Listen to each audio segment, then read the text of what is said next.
Olá, uma ótima noite para você que nos acompanha agora às 6h31. Sejam muito bem-vindos ao Tá Na Hora Interior aqui no TH+ SBT.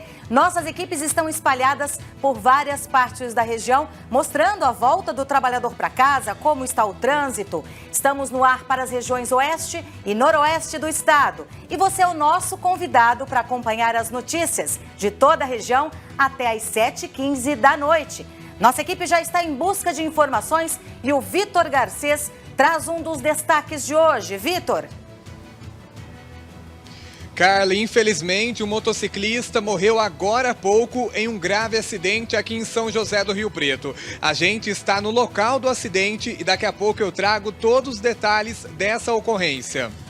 Obrigada, Vitor. É isso, nossa equipe está onde a notícia acontece. Vamos agora, então, a outros assuntos importantes da edição de hoje. Carla, a gente começa falando da Secretaria Municipal de Saúde de Birigui, que começou hoje uma pesquisa sobre o bicho barbeiro, transmissor da doença de Chagas. O trabalho inclui a poda das palmeiras na cidade, local onde o bicho costuma fazer moradia. E ainda, funcionários terceirizados da educação de Rio Preto fizeram hoje uma manifestação na frente da prefeitura. O protesto é por causa de atraso nos salários. Alunos de creches foram dispensados. É isso aí, Carla. Para começar a semana com o pé direito, bora informar o público sobre os principais fatos da nossa região? Bom programa!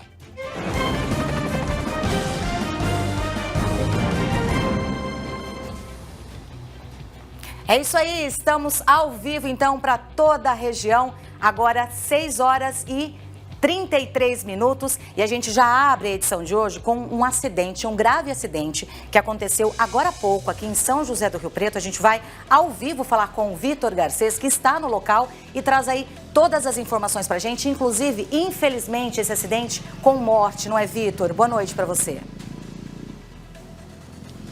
Exatamente, Carla. Boa noite para você e para todo mundo que está acompanhando a gente. Infelizmente, um motociclista morreu nesse grave acidente que aconteceu agora há pouco aqui em São José do Rio Preto. Segundo informações da Polícia Militar, o motociclista seguia pela Avenida Feliciano Sales Cunha, que fica atrás do cemitério São João Batista, bem perto do aeroporto aqui de Rio Preto, mas acabou se envolvendo em uma batida com um caminhão. Com o impacto da batida, o motociclista caiu na avenida e o caminhão acabou passando por cima desse motociclista que infelizmente não resistiu aos ferimentos e morreu no local aqui do acidente. E olha só essa informação que eu recebi agora há pouco, conversando com um dos policiais que está atendendo essa ocorrência. Esse policial passou para mim que o motorista do caminhão não parou para prestar socorro, ele fugiu então assim que aconteceu o acidente. Agora as investigações vão tentar identificar o veículo e o motorista desse caminhão. O Alcir Medeiros, nosso cinegrafista, vai mostrar como que está a movimentação agora no local aqui da batida. A Polícia Militar, inclusive, interditou um dos sentidos da Avenida Feliciano Sales Cunha, no sentido para quem vai pegar a Avenida Senobelino de Barro Serra, sentido centro e sentido a região norte aqui de Rio Preto. O outro sentido da avenida continua com o trânsito funcionando normalmente. E Carla, infelizmente o corpo aqui do motociclista, que ainda não foi identificado, ainda está aqui no local, porque o acidente aconteceu por volta de 20 para 6, 5h45 da tarde, bem no finalzinho da tarde desta segunda-feira. O SAMU foi acionado, os médicos do SAMU atestaram, confirmaram a morte desse motociclista aqui no local. E a Polícia Militar está fazendo o controle aqui do trânsito neste momento. Como eu disse, o motociclista ainda não foi identificado, mas a informação que nós temos é de que é um homem, Um homem, então, infelizmente, não resistiu e acabou morrendo nesse grave acidente que aconteceu agora há pouco aqui em Rio Preto. O caso vai ser investigado pela Polícia Civil aqui da cidade, porque, como eu disse agora há pouco, o motorista do caminhão que se envolveu nessa batida fugiu sem prestar socorro. Um boletim de ocorrência vai ser registrado na central de flagrantes aqui aqui da cidade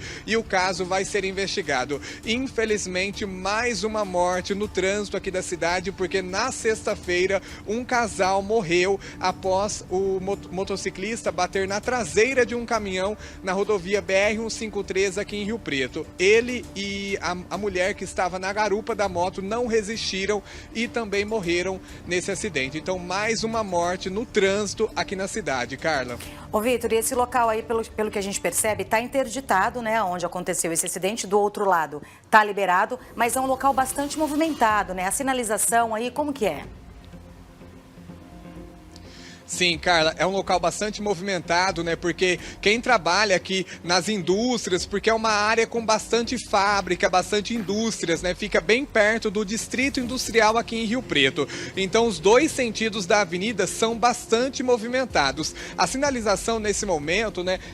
A sinalização é bem clara, né? Tá bem iluminada a avenida aqui, né? Tem placas também de sinalização. Então, essa parte da sinalização tá bem tranquila. As causas do acidente vão ser investigadas porque não sabe ainda o que aconteceu para que essa moto, né, batesse no caminhão e o motociclista ali perdesse o controle da direção, caísse na avenida e o caminhão acabou atropelando esse motociclista. Então não sabe ainda se foi uma tentativa de ultrapassagem por parte do motociclista, não sabe se o motorista do caminhão acabou fechando esse motociclista. Então as causas do acidente vão ser investigadas pela perícia e pela Polícia Civil aqui de Rio Preto. Mas o que chama a atenção é que o motorista do caminhão tinha que ter feito o mínimo, né, Carla? Sim. Ele tinha que ter parado para prestar socorro para essa vítima. Com certeza, não é, Vitor? Tinha que ter parado, prestado socorro, levado, né, chamado resgate, chamado ambulância, enfim. A gente não sabe, né, se ele morreu ali no local ou se teve complicações, mas o mínimo que ele tinha que ter feito é ter prestado um atendimento, né? Atropelou um motociclista e simplesmente fugiu. Enfim, muito obrigada, viu, Vitor, pelas informações. Olha, a Polícia Militar apreendeu 3 armas de fogo e mais de 100 munições ontem em uma chácara no distrito de Talhado, em Rio Preto. Viu? O suspeito, de 60 anos, foi conduzido até o plantão policial e liberado após prestar depoimento. O armamento foi apreendido. Segundo o boletim de ocorrência, equipes da PM foram acionadas após uma denúncia anônima feita pelo 190. A informação indicava que um homem estaria mantendo armas de fogo de forma irregular dentro de casa. Ao chegarem ao local, então, os policiais foram recebidos, por uma mulher que se identificou como ali mulher do suspeito, né, a esposa do suspeito. Ela disse que o marido estava trabalhando como segurança em um shopping da cidade. A mulher autorizou a entrada da equipe, que localizou 2 armas, um revólver Taurus calibre 38 e um revólver Rossi calibre 22, além de uma garrucha calibre 22. Também foram apreendidos vários cartuchos. As armas apresentavam documentação vencida. Durante o depoimento, o segurança afirmou que as armas eram dele. A garrucha, inclusive, herança de família. O homem foi liberado após prestar esclarecimentos e deverá ser investigado. As armas e as munições permanecerão apreendidas. Olha só, tinha um arsenal dentro de casa, não é? E em Araçatuba, uma cadela foi resgatada depois de sofrer maus tratos do tutor. A Patrícia Machado chega agora ao vivo com essa notícia. Pati, boa noite. O que aconteceu com esse caso? Boa noite, Carla. Boa noite a todos que estão nos assistindo. Olha, é um flagrante que dá muita revolta de assistir. Uma câmera de segurança flagrou ontem à tarde, no bairro Morada dos Nobres, que fica na zona norte de Araçatuba, um homem chegando em casa. Nas imagens, ele desce do carro e uma cadelinha vem correndo pela rua em direção a ele. Ele pega esse animal e atira no chão com toda a força. A cadela se levanta ali meio mancando, ainda tenta fugir dele, depois se aproxima de novo, ele pega ela pela perna e leva para dentro de casa. Essa imagem, que foi registrada por uma câmera da vizinhança, acabou circulando à internet. Ela viralizou rapidamente e o local foi identificado. Aí hoje, o Rosaldo de Oliveira, que é presidente da Associação de Defesa e Proteção dos Animais aqui de Araçatuba, foi no endereço. Chegou nesse endereço e identificou essa cadelinha, né, falou com o tutor, que não deu nenhuma explicação para esse comportamento violento, mas deixou que esse protetor resgatasse a cadela. E não apenas ela, mas também 3 filhotinhos, porque essa cadelinha estava amamentando. São 3 filhotes de torno de 7 meses de idade, um macho e 2 fêmeas. E aí o Rosaldo, esse protetor, pegou esses animais e levou até uma clínica veterinária. A cadelinha e os filhotes estão internados, estão em observação. Eu conversei com a veterinária, ela disse que o estado de saúde deles é bom. E ela vai se recuperar aí desses maus tratos.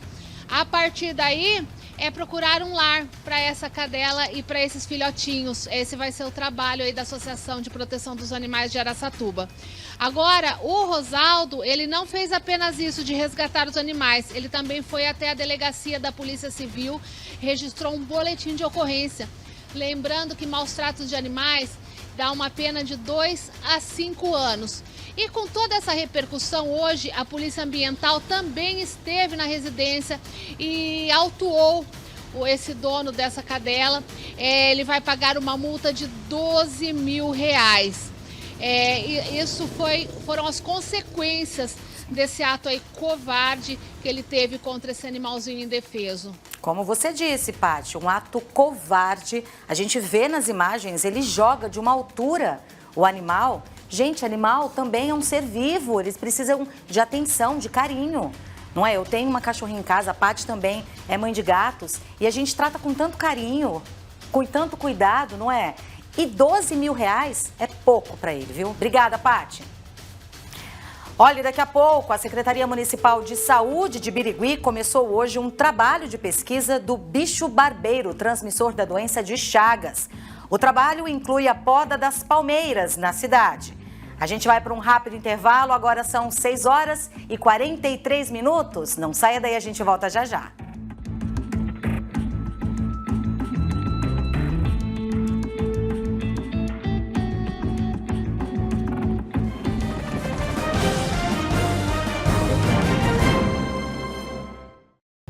Estamos de volta ao vivo com o Tá Na Hora Interior, com imagens do Lago 1 e Lago 2 da Represa Municipal. Imagens ao vivo, olha só como tá bom o tempo, hein? Tá vindo um friozinho por aí, né? Mas ainda não tá frio, o tempo tá bem agradável, não é? Vamos lá então, Fernando, vem aqui comigo. Ó, vamos mostrar algumas mensagens de WhatsApp. Você já mandou a tua mensagem? Já mandou? Tem alguma reclamação? Tem alguma sugestão de reportagem? Tem algum vídeo? Manda pra gente, ó. Olha lá, o espelhamento do nosso WhatsApp, as mensagens que o pessoal tá mandando. Olha só, Deus na frente, não mandou o nome, né? Boa noite, olha meus netinhos, coisa mais linda, Cauã e Helena. Vovô ama muito. Olha que gracinha, gente. Os dois de chapéu, uma gracinha. Olha lá, o pessoal mandando mensagem, ó, tá vendo? Mais uma mensagem, a Cid de Araçatuba. Boa noite, Carla. Meu nome é Samuel Vitor. Manda um beijo para minha mãe Cid. Estamos ligadinhos no Tá Na Hora. Beijos, Araçatuba. Um beijo, Samuel Vitor. Um beijo para você, viu? Ó. E o pessoal tá mandando, ó. Olha só que legal, o pessoal tá mandando. Manda bastante que a gente vai tentar mostrar no decorrer aqui do jornal, tá bom? Bom, de volta aos assuntos agora, uma funcionária pública de Olímpia foi atacada por um cão e teve vários ferimentos no fim de semana. E essa não foi a primeira vítima desse caso, viu? A gente vai voltar com o Vitor Garcês, que vai explicar pra gente tudo certinho como foi esse caso, como está essa vítima, não é, Vitor? Sim, Carla, um ataque muito violento, viu? A vítima de 52 anos, ela contou que seguia na Avenida dos Olimpienses, no bairro São Benedito, em direção a um mercado. No quarteirão ali da casa da mãe dela, ela passou em frente a uma residência e nesse momento o morador ali da casa estava lavando a calçada com uma mangueira e o cachorro estava no quintal, só que sem focinheira e também não estava amarrado. Foi nesse momento momento que o animal partiu para cima da mulher, ela não conseguiu correr, foi atacada pelo cão e o ataque durou cerca de 1 minuto. E para evitar, né, que ela fosse mordida ali na região do pescoço e da cabeça, ela acabou usando as pernas e os braços para se defender. Por causa disso, né, ela teve bastante ferimentos ali nas mãos, nos braços, as pernas acabaram ficando bastante machucadas também. A vítima foi socorrida e levada para a unidade de pronto atendimento, a UPA de Olímpia, onde passou por atendimento médico e foi liberada. E como você disse, Carla, a situação é ainda mais preocupante, porque não é a primeira vez que esse animal ataca uma pessoa que está passando ali pela rua. Em março, uma outra pessoa também foi mordida por esse animal da raça pastor alemão, e os moradores ali do bairro São Benedito estão com medo, né? Porque segundo eles, o tutor não tem responsabilidade com o animal, deixa o portão aberto, o cachorro sem focinheira, sem a coleira também. Então os moradores estão com medo e cobram aí da prefeitura e também das autoridades policiais maior segurança ali no bairro, porque imagina só, se esse cachorro ataca uma criança, uma pessoa idosa, pode acontecer algo pior, um ferimento até mais grave, né, Carla? Com certeza, a gente vê essa vítima aí, teve uns ferimentos até profundos, né, levou pontos, a outra vítima acabou perdendo aí um pedaço do dedo. Quer dizer, esses animais, os tratadores, né, os tutores, eles precisam manter eles presos. Se for passear, que coloque uma focinheira, ande com coleira. Quem tá andando na rua não tem nada a ver com o cachorro solto, né? O tutor precisa sim ter essa responsabilidade, igual você falou. Se fosse uma criança, se fosse alguém mais idoso, não conseguiria se livrar do ataque desse cão, não é, Vitor? Obrigada, viu, pelas informações. Olha, nossa equipe então ouviu um advogado para saber das responsabilidades e direitos das vítimas. Vamos ver. Em casos de ataques de animais, a responsabilidade do tutor é clara na legislação brasileira. No Código Civil, há a previsão lá no artigo 936 que o dono responde pelos danos causados, como, por exemplo, custos médicos, até mesmo o sofrimento emocional da vítima pode ser indenizada por danos morais, salvo se ficar comprovado que a vítima provocou aquele incidente. Já no âmbito criminal, a negligência, como deixar o animal solto, pode levar a acusações por lesões corporais ou, em casos graves, homicídio culposo, conforme prevê o Código Penal.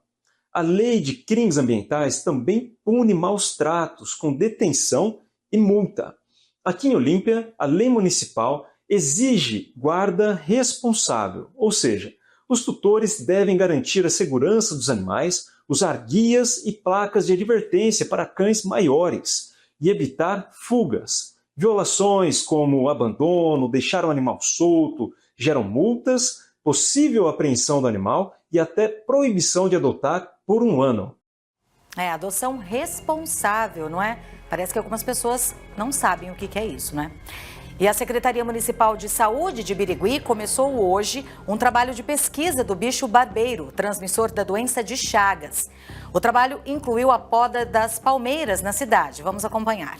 Mãos e máquinas em ação. E o foco no topo das palmeiras é encontrar o bicho barbeiro, inseto transmissor da doença de Chagas. São cerca de 20 agentes espalhados em pontos estratégicos na cidade. Vai ser realizada a pesquisa nas palmeiras, a poda, o inseticida nas palmeiras e a ação educativa nas casas em torno. A previsão é que as ações de pesquisa do triatomínio, popularmente conhecido como bicho barbeiro, durem todo o mês de junho em Birigui. A expectativa é que cerca de 150 palmeiras sejam podadas para identificar os insetos. Os que forem encontrados serão levados para análise em um laboratório, onde será verificado se estão infectados ou não. Se achar o inseto em qualquer das suas fases, ovos, fase jovem ou adulto, esse material vai ser enviado para Mogi Guaçu para identificação e o resto recebe uma borrifação de inseticida para descarte. A doença de Chagas é transmitida quando um bicho barbeiro infectado pica a pessoa e deposita fezes em cima do local da picada. O parasita entra no corpo e pode afetar o coração. Em casos mais graves, a doença pode causar até um infarto fulminante. A boa notícia é que, segundo a Secretaria de Saúde de Birigui, nunca um bicho barbeiro infectado foi encontrado na cidade. O trabalho é para manter essa boa estatística e está sendo realizado de segunda a sexta, das 8 da manhã à 1 da tarde. Além das podas, a população também está sendo orientada sobre a doença e o inseto transmissor. Os agentes estão visitando as residências em torno da praça, né? E eles estão passando orientação com folheto, informando os moradores, caso encontrem esse inseto, é para estar levando no centro de zoonoses e assim nós fazemos a notificação. O Estado, através do CCDZ, pediu para a gente realizar essa campanha esse ano. Ela é realizada até julho, por quê? Porque em agosto começa a postura das maritacas que usam a copa das árvores também.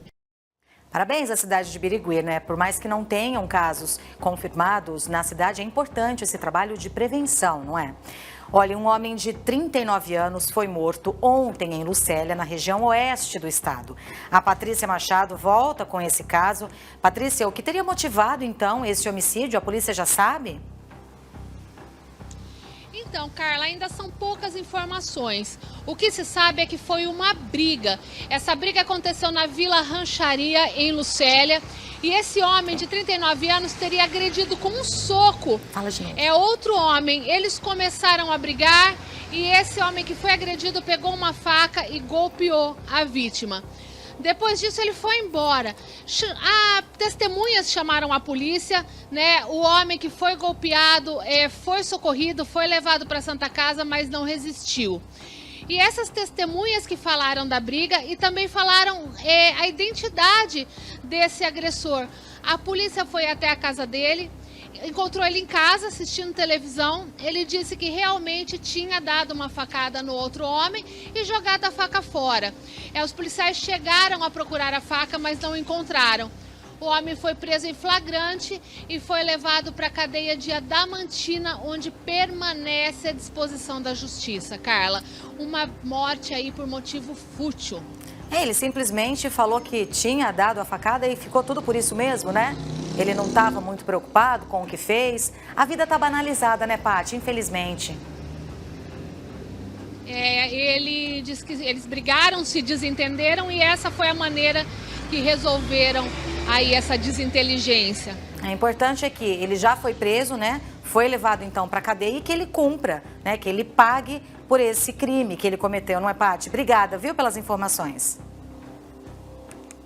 Olha, a gente vai para um rápido intervalo. Se você não mandou tua mensagem, dá tempo de mandar ainda aquela fotinha assistindo a gente ou jantando, comendo alguma coisa. Manda aquela mensagem para eu mostrar aqui daqui a pouco, tá bom? E a gente vai ver depois do intervalo que funcionários de uma empresa terceirizada do setor da educação de Rio Preto realizaram um protesto hoje em frente à prefeitura. Agora a gente vai mostrar imagens de Santa Fé do Sul. Olha só, Praça de Sales, que imagem linda! 6 horas e 57 minutos. A gente volta já já com mais notícias da região.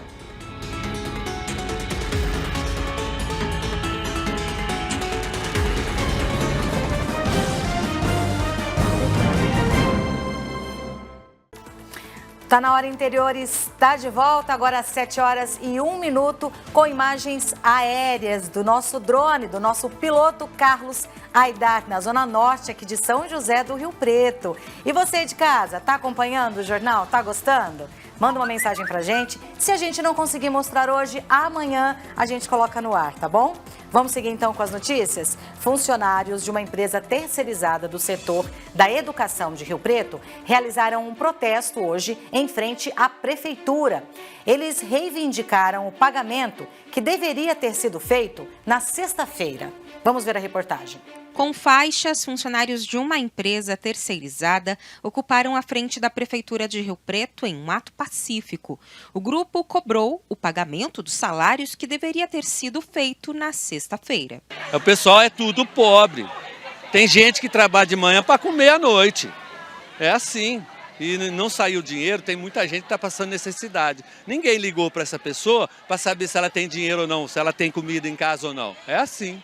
A paralisação foi organizada pelo SET, sindicato que representa a categoria. Os trabalhadores passaram, inclusive, final de semana sem nada no bolso, não receberam o ticket de refeição e aí a situação fica difícil. O sindicato está avisando a empresa e a prefeitura desde o dia 29 de maio para tomar uma providência para que os pagamentos fossem feitos em dia. Mas, infelizmente, deixaram para a última hora e o pagamento acabou não saindo. Segundo a prefeitura, o atendimento aos alunos das escolas municipais e creches não foi prejudicado e o pagamento será feito diretamente na conta dos funcionários. O que aconteceu nesse caso específico, aliás, quero frisar para a população de Rio Preto, que é um contrato herdado da administração anterior, que ainda não foi finalizado. O que nós fizemos nesse caso específico? Nós agimos de forma proativa, em razão da empresa ela não ter apresentado a certidão negativa de débitos junto à Procuradoria da Receita Federal. Isso impediu legalmente que a prefeitura fizesse o pagamento do contrato para a empresa, no caso o AGF. Pedimos à empresa que fornecesse para a prefeitura as contas correntes de cada trabalhador e hoje, a partir das 6 horas da manhã, a prefeitura passou a fazer esses pagamentos diretamente na conta do trabalhador. Por isso que não há motivo, no nosso humilde entendimento, para que haja esse tipo de movimento. É importante, não é? Porque sem pagamento fica complicado. As contas chegam e aí, quem vai pagar, não é? Olha, servidores do Hospital Estadual de Prudente fizeram uma mobilização também hoje para reivindicar melhores condições de trabalho. A mobilização foi em frente ao Hospital Regional. O presidente do Sindicato dos Trabalhadores da Saúde do Estado de São Paulo explica que uma das pautas é referente a privatizações da gestão de hospitais. Além disso, a categoria reivindica reajuste salarial também no valor e ticket alimentação. Conforme o sindicato, a categoria deve paralisar os serviços para que as reivindicações cheguem até o governo paulista. Nós conversamos com o presidente do sindicato e uma servidora. Vamos ver. Nós queremos discutir a perda que nós temos histórica, que o Diese fez um estudo de 2013 para cá, nós temos uma perda de 47% do nosso salário. Nós queremos discutir essa perda. A outra questão é um ticket de alimentação, que já há muitos anos está congelado em R$12 por dias úteis trabalhados e nós queremos rediscutir esse ticket de alimentação porque a Associação Brasileira de Alimentos e também o Departamento de Estatística, o Diese, apresenta que hoje para você ter uma alimentação no estado de São Paulo, você precisaria aí de R$57 no mínimo para você ter um almoço, O nosso reajuste, quando ele vem 5%, quando aumenta o salário base, a gratificação executiva diminui. Então ali ele fica dissolvido no holerite e a gente acaba não tendo um reajuste efetivo, E isso traz para a gente insegurança. Nós estamos passando por uma terceirização também, a OS assumiu agora. E todos os dias a gente tem uma incerteza nova, Olha, nós entramos em contato com a Secretaria Estadual de Saúde para saber um posicionamento oficial em relação a esse protesto de hoje, mas ainda não tivemos resposta. Agora vamos a outros assuntos que foram destaque de hoje em toda a região. Giro de notícias.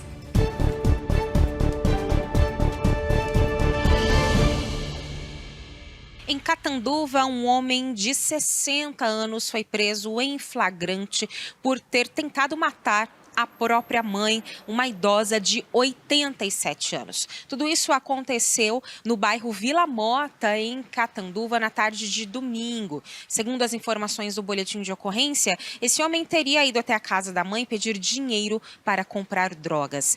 Como ela se negou a dar dinheiro ao filho, ele pegou uma barra de ferro e começou a desferir vários golpes nos braços dessa idosa. Não satisfeito, ele ainda pegou um facão e deu alguns golpes nas pernas dessa idosa, que sofreu ferimentos profundos. Ela foi encaminhada para o Hospital Padre Albino, onde teve que passar, inclusive, por cirurgia. Ele foi preso e vai responder por tentativa de feminicídio. Em Rancharia, durante a Operação Impacto, a Polícia Rodoviária, em conjunto com a PRF do Mato Grosso do Sul, prendeu 2 homens por tráfico de drogas. Eles estavam em um veículo com placas de Juiz de Fora, Minas Gerais. O motorista não obedeceu a ordem de parada e houve perseguição, até que o suspeito abandonou o veículo às margens da rodovia.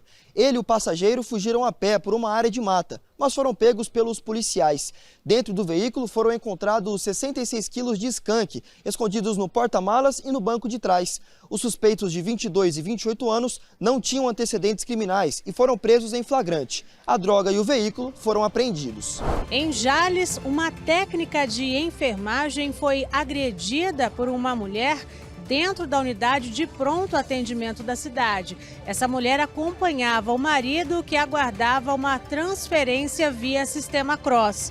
Conforme o boletim de ocorrência, a mulher teria ficado nervosa depois que a Santa Casa de Jales rejeitou a internação. Ela teria chutado a bandeja de medicamentos, xingou uma das enfermeiras e depois segurou o pescoço da técnica e a agrediu. Toda a agressão foi registrada por câmeras de monitoramento. A mulher foi levada para a delegacia, onde prestou depoimento e foi liberada. Bom, e como eu falei agora há pouco, né, no começo do jornal, mais uma frente fria deve derrubar as temperaturas em toda a região, isso a partir de quarta-feira. E por conta disso, a Prefeitura de Rio Preto começou hoje, vai começar então, né? Começou agora há pouco, a Operação Noite Sem Frio. Qual que é o objetivo? Intensificar o atendimento às pessoas em situação de rua. A gente vai voltar a falar então com o Vitor, que está acompanhando, né, o começo dessa operação. Ô Vitor, como é que está sendo essa ação da Prefeitura então, com várias secretarias envolvidas, né? Oi, Carla, um trabalho muito importante, né, em prol dessas pessoas que estão morando na rua agora diante dessas baixas temperaturas, né? O trabalho começou agora há pouco nas ruas aqui de Rio Preto, onde há maior concentração de moradores em situação de rua e, como você disse, é uma operação integrada com várias secretarias municipais. Neste momento, as equipes estão embaixo do viaduto aqui na Avenida Badibacite, conversando com alguns moradores de rua, né? Inclusive esses moradores de rua, tem alguns animais aqui também, são pessoas que estão morando embaixo do viaduto aqui na Avenida Badibacite. E qual é o objetivo desse trabalho, né? As equipes vão percorrer alguns trechos, alguns pontos onde tem essa população vivendo nas ruas de Rio Preto para orientar essas pessoas sobre os abrigos que existem aqui na cidade que acolhem essa população. Ao todo, né, são vários abrigos aí que oferecem no total 180 vagas para pessoas que estão vivendo nas ruas, e essas vagas são muito importantes, principalmente nessa época agora, né, que é uma época que faz mais frio. Então, ao todo, né, são 180 vagas, as pessoas são orientadas, caso elas aceitem irem para esses abrigos, a Secretaria de Assistência Social está oferecendo um micro-ônibus que vai fazer o transporte dessas pessoas até os abrigos, e se as pessoas se recusarem, elas vão ganhar também um cobertor que vai ajudar aí, né, diante dessas temperaturas mais baixas. E olha só, de acordo com informações da Defesa Civil do Estado de São Paulo, a previsão é que entre quarta-feira e sábado desta semana, as regiões de Araçatuba, São José do Rio Preto e Presidente Prudente registrem mínimas entre 11 e 10 graus, ou seja, muito frio, e quem sofre, né, com tudo isso, principalmente são as pessoas que estão vivendo nas ruas. E para quem tem algum pet, né, algum cachorrinho aí que também está morando nas ruas junto com essas pessoas, a Casa Sirineu aqui em São José do Rio Preto, que oferece 60 vagas para os adultos, também vai acolher esses animais. Um trabalho muito importante que vai ajudar muito essa população, né, Carla? Com certeza, não é, Vitor? Precisa, né, desse apoio a essas pessoas que estão nas ruas. E eu achei muito interessante também essa parte do pet, né? Porque muitos moradores em situação de rua, eles têm um cachorrinho que fazem aí companhia para eles. Então agora eles vão poder ir para um local, lá, ele vai mostrar lá o cachorrinho, ó. Então eles vão poder acompanhar, não é, esses tutores para ficar num local quentinho, para não sentir frio. Muito bacana essa ação da prefeitura, viu? Obrigada, Vitor. Vamos mostrar a imagem de WhatsApp agora? Vamos ver se tem mensagem pra gente? Olha só, bastante mensagem aqui correndo, ó. O César Almeida de IEP, quem maltrata animais tem que ir pra cadeia. Os bichinhos são seres vivos, têm dores igual nós, não tem diferença da gente, né? O César Almeida, então, de EP, boa noite para todos vocês. Concordo, viu, César? Tem que ir para cadeia mesmo, não pode maltratar bichinho, não. Tem mais algum? Maria de Andradina, boa noite. Amo assistir o programa de vocês. Meu nome é Maria do assentamento Andradina, Mirante do Paranapanema. Um beijo, Maria. Beijo, obrigado por acompanhar a gente, viu? Adalde Abudes, de Cedral. Olha, Cedral acompanhando a gente. Boa noite, estamos assistindo vocês. Manda um abraço para Cedral. Adalde e Cléria. Adalde e Cléria, ó. Um beijo, um abraço para vocês. Acabou, Joyce? Ah, que pena. O Tá Na Hora, então, de hoje fica por aqui. Muito obrigada pela sua companhia. Uma ótima noite para você e até a próxima.